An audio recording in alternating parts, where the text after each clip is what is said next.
Welcome to another deleted scene out of Intent in the Shadows, which is book 1 of my Young Adult Small Town Secret series. These 3 pages that I'm going to read to you are from Billy's perspective, and I would love to hear your thoughts about this deleted scene in the comments section below. Here we go. When his parents moved them out here from the East Coast, he hadn't protested. In fact, he'd been bored with the big city life for some time now and desired a change in pace anyway, just as his parents. His mom worked in real estate, so she was able to seamlessly transfer through the company easily. His dad had worked in politics Billy's whole life. In this new town, he was already on the ballot for next year's mayor. His dad believed that change was possible through political outlets, but Billy was more theater inclined. Through acting, he had found his niche. By the time he entered middle school, he discovered this newfound interest. It was where he could fully use his talents and knowledge. It was where he believed change had its most impact. He valued the ways in which audiences were impacted, the cheering, the laughter, the gasps of delight, people's emotions being affected in deeper ways than real life could offer. Acting came naturally to Billy, like a second skin, like taking a breath. Like his mother's expertise in real estate and his father's strength in politics, his talent was freely given and best revealed through theater. He didn't know that acting would necessarily be where he'd stay forever, but for now it seemed the thing to do, the world that he'd fallen into almost instinctively. Perhaps his new hometown would bring more clarity about his future. Silver Canyon was a small place set in an idyllic land, though a flat valley of grasslands.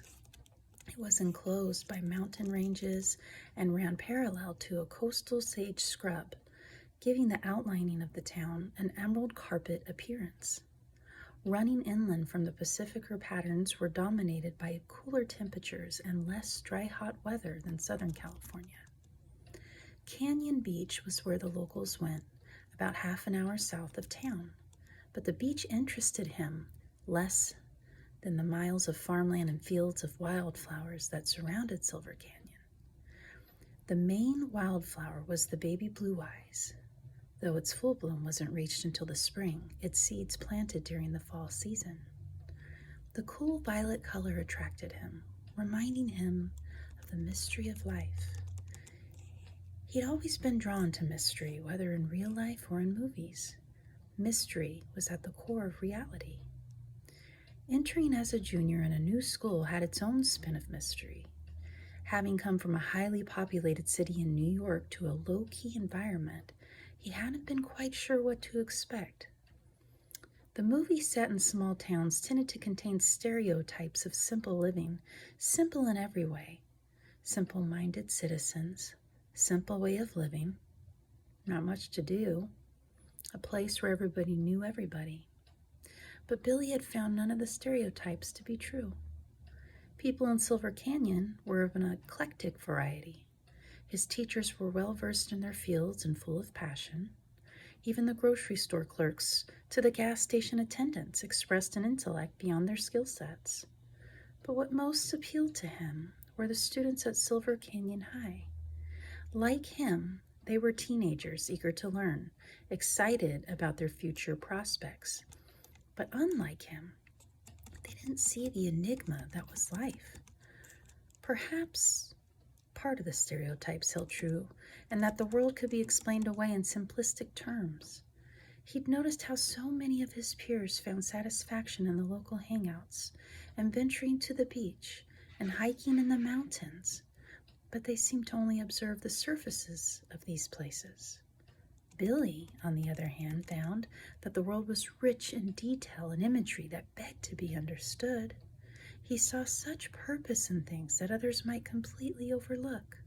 The mountains, for instance, spoke to the idea that there was something greater than them. No, someone greater. He didn't get that so many people throughout history didn't believe in God.